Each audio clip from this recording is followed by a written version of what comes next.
আমরা এই পর্যায়ে দাঁড়িয়ে আছি খিলগাঁও রেলগেট। আপনারা দেখতে পাচ্ছেন ট্রেন যাচ্ছে। এই খিলগাঁও রেলগেটের অবস্থা অনেক দুরবস্থা। এই খিলগাঁও রেলগেটের যে ট্রেন যাচ্ছে রেল লাইন দিয়ে, এই রেল লাইনের অবস্থা খুবই নাজুক এবং রেল লাইনের ভিতরে মধ্যে মাটি সরে গেছে, পাথর সরে গেছে, গর্ত হয়ে রয়েছে। এখান দিয়ে কোনো গাড়ি স্বাভাবিকভাবে চলাফেরা করতে পারে না। অথচ একমাত্র রাস্তা এই খিলগাঁও, সবুজবাগ, মুগদা, বনশ্রী, মেরাদিয়া, গোরান, ভুয়াপাড়া, এই অঞ্চলের লক্ষ লক্ষ মানুষ প্রতিদিন এই রাস্তা দিয়ে, একমাত্র রাস্তা দিয়ে চলাফেরা করে এবং কোনো মানুষ সুস্থভাবে চলাফেরা করতে পারছে না। আপনারা জানেন এই সমস্যা আজকে অনেক বৎসর যাবৎ।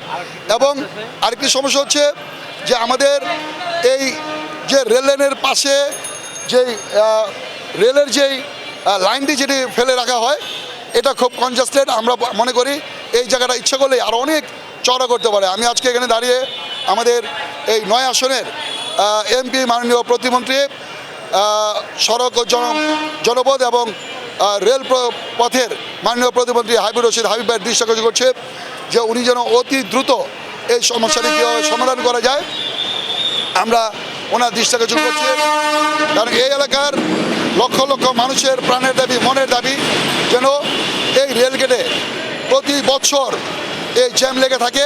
একটি মাত্র কারণ আমরা এই মুখটাকে, এই রেলগেটে এই মুখটাকে কনজাস্টেড করে রেখেছি। এটা যদি চড়া হয় এবং রেল লাইনের ভিতরে আমরা যে নাজুক অবস্থা দেখেছি, যেখানে খুব ভয়াবহ অবস্থা, যে কোনো সময় দুর্ঘটনা করতে পারে। এবং কমলাপুর স্টেশন খুব কাছে, এখান থেকে প্রতিদিন এখান থেকে মানে 100-এর উপরে প্রায় 150 ট্রেন, 150 বার ট্রেন চলাচল করে। এটা এই ট্রেন চলাচলের কারণে এবং রেল লাইনের নাজুকতার কারণে আমাদের এখানে এই গাড়ি ঘোড়া চলতে পারে না, সাধারণ মানুষ চলাফেরা করতে পারে না, অ্যাম্বুলেন্স চলাফেরা করতে পারে না, বিভিন্ন ধরনের সমস্যা হয়। এই সমস্যার সমাধান করার জন্য আমি বিনীতভাবে অনুরোধ করছি এবং আমাদের মাননীয় প্রতিমন্ত্রী হাবিবুর রশিদ হাবিব ভাইয়ের দৃষ্টি আকর্ষণ করছি। ধন্যবাদ। আসসালামু আলাইকুম ওয়া রাহমাতুল্লাহ। কষ্ট হয় নাকি? কষ্ট হয় না, গাড়ি উঠে না, উঠে না, উঠে না, কষ্ট হয়।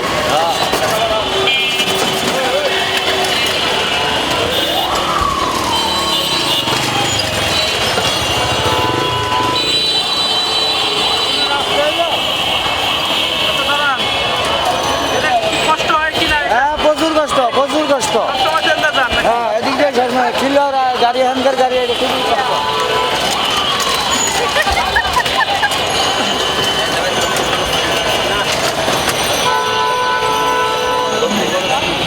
এটা কি চলাচল কষ্ট হয় কি না? হ্যাঁ, কষ্ট হয়, কিন্তু হ্যাঁ, এমনি চালাতে আরাম, আমগো কষ্ট হয় না। এন্ডা উঠাইতে হয়, এমনি উঠে তো কষ্ট হয়, মানে উঠেই না। প্যাসেঞ্জার থাকলে উঠে না, পেছনে থাকলে ওঠে না, রোড থাকলে উঠে না। নামায় উঠাইতে হয়। হ্যাঁ, হ্যাঁ, হ্যাঁ, এটা ঘর দিতে ভালো হয়। করা উচিত কি না? হ্যাঁ, ঠিক করা উচিত। আমরা অনেক কষ্ট করি, আমরা যে পরিশ্রমটা করি সেই সুবিধাটা পাবলিক পাই না। আমরা যে পরিশ্রমটা করতেছি সেই সুবিধাটা পাবলিক পাচ্ছে না, শুধু বাংলা টাকার কারণে। একটু বাংলার জন্য কষ্ট আর এইটা আমরা আর কি আমাদের কন্ট্রোলকে জানাইছি। আমরা ডিউটি করি তো, আমাদের কন্ট্রোলকে আমরা জানাইছি, ওনারা ওখান থেকে ব্যবস্থা নেয়। না, আমরা কর্তৃপক্ষের অনুমতি ছাড়া বলতে হবে, ছোটো মানুষ তো, কর্তৃপক্ষের অনুমতি ছাড়া মিডিয়ায় কথা বলে আমাদের নিজের মানুষ।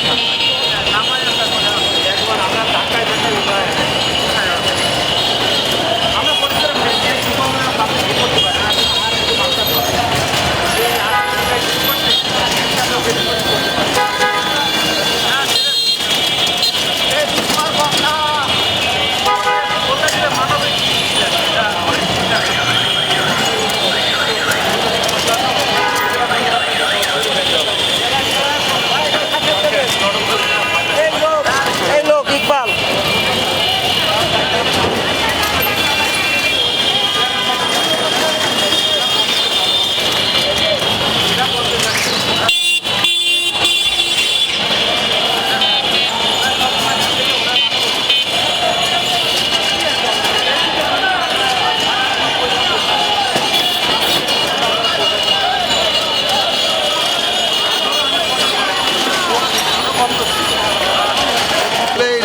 আমাদের চাকা উঠানো বা গাড়ি চলাচল খুবই কষ্ট হয় মানুষের, যাত্রীরা অনেক কষ্ট পায়, এই রেল লাইন দিয়ে অনেক ঝাঁকি খায়, মানুষে অনেক ব্যথা পায়, অনেক কষ্ট হয় মানুষের রেল লাইন দিয়ে চলাচল করতে। আসলে রাস্তাটার কাজ করানো খুবই জরুরি আমরা মনে করছি, দ্রুত কাজ করা উচিত। হ্যাঁ, আমরাও চাচ্ছি যে খুব দ্রুত যাতে রাস্তার কাজ করা হয়, ইনশাআল্লাহ আশা করি কাজ করা হবে।